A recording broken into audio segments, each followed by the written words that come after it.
आजपासून हिवाळी अधिवेशन सुरू होत आहे, त्यामुळे विरोधक विविध मुद्द्यांवरून सरकारला घेरण्याच्या तयारीत आहे। पहिल्यांदाच विरोधी पक्षनेत्याविना हे अधिवेशन होत आहे। विरोधी पक्षनेते पदावरून विरोधकांनी सरकारला काही सवालही विचारलेत। शिवाय संख्याबळावरून महायुती सरकारनं आता विरोधकांना अड्डी वचलाय। विरोधी पक्षनेतेपद दोन्ही सभागृहाची जाहीर केली पाहिजे। जर तुम्ही आम्हाला कायदे दाखवणार असाल तर मग उपमुख्यमंत्री पद हे तत्काळ रद्द केलं पाहिजे, कारण असं संविधानामध्ये कुठेही तरतूद नाही। विरोधी पक्षनेत्यांचा निर्णय हा सर्वस्वी माननीय अध्यक्ष महोदय आणि माननीय सभापती महोदय यांच्या अखत्यारीत आहे। त्यामुळे त्या संदर्भात जो निर्णय माननीय अध्यक्ष महोदय माननीय सभापती महोदय घेतील तो निर्णय आम्हाला मान्य असेल। त्या संदर्भात आमचा कुठला आग्रह नाही, कुठला दुराग्रह नाही। विरोधी पक्षनेता बनणे एवढे पण संख्याबळ नाही दिलं। त्यांनी आत्मचिंतन आत्मपरीक्षण केलं पाहिजे। त्यामुळे त्यांनी प्रयत्न केला पाहिजे पुढच्या वेळेसाठी की विरोधी पक्षनेते एवढे तरी संख्याबळ कसं मिळतं, संख्याबळ मिळवा आणि कमवा आणि विरोधी पक्ष मिळवा, पण तरी सुद्धा हा अधिकार पूर्णपणे अध्यक्षांचा आणि सभापतींचा आहे। त्या पत्रकार परिषदेत अनेक कमती झाल्या। भास्करराव जाधवांनी वडेट्टीवारांच्या माईकची बॅटरी बंद केली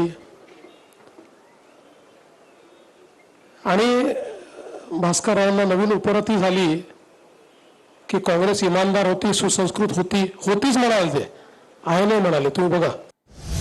तर योग्य वेळी विरोधी पक्षनेते पदासंदर्भात निर्णय घेतला जाईल असं विधान परिषदेचे सभापती राम शिंदे म्हणाले।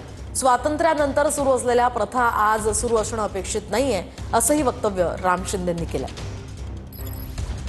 आणि म्हणून पूर्वीच्या कालखंडामध्ये ज्या पद्धतीनं विधानसभेचा उपाध्यक्ष हा विरोधी पक्षाचा असायचा, विधान परिषदेतील उपसभापती देखील विरोधी पक्षाचा असायचा, आणि म्हणून आता जे 1947 मध्ये स्वातंत्र्य मिळाल्याच्या नंतर झालं ते आता 2025 मध्ये देखील अभिप्रेत आणि अपेक्षित आहे असं नाहीये। आणि त्यामुळं आपण जे म्हणताय ते बिलकुल महत्त्वाचं आहे की लोकशाहीमध्ये सत्ता पक्ष आणि विरोधी पक्ष देखील असणं आवश्यक आहे। त्यामुळं अशा पद्धतीचा प्रस्ताव आमच्याकडे आलेला आहे, त्याच्यावरती विचार विनिमय सुरू आहे। योग्य वेळी त्याच्या संदर्भामध्ये निर्णय घेतला जाईल। ठाकरे इंडिगोनं फिरत नाहीत, अधिवेशनाला येऊ शकतात असं मुख्यमंत्री देवेंद्र फडणवीसांनी म्हणत उद्धव ठाकरेंना टोला लगावलाय। इतरांना अडचण असेल तर समृद्धी महामार्ग आहेच असंही फडणवीस म्हणालेत। तर मुख्यमंत्र्यांनी या सगळ्यामध्ये जाऊ नये असं उत्तर यावर आदित्य ठाकरेंनी दिलंय। काढायला गेलं तर खूप काही गोष्टी निघू शकतात असंही आदित्य ठाकरे म्हणाले।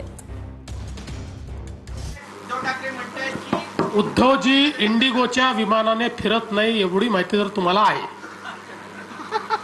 ते ज्या विमानाने फिरतात त्या विमानाला कुठलीही अडचण नाही, ते नीट येऊ शकतात। बाकी कोणाला अडचण असेल तर शिंदे साहेबांनी आणि मी समृद्धी महामार्ग बांधलेला आहे। गाडी पाहिजे असेल तर पाठवून देतो। गाडीत बसून 7-8 तासात नागपुरात पोहोचता येतं। खूप लोक समृद्धीने आले। मला वाटतं सीएम साहेब स्वतः 2 प्रायव्हेट चार्टर्ड करून आलेले आहेत, बॅक फोर्थ झालेले आहेत। ह्या सगळ्या गोष्टींमध्ये मला वाटतं त्यांनी जाऊ नाही। काढायला गेलं तर खूप काही निघू शकतं। दिल्लीत पण आता नवीन बंगले झालेत मंत्र्यांसाठी वगैरे।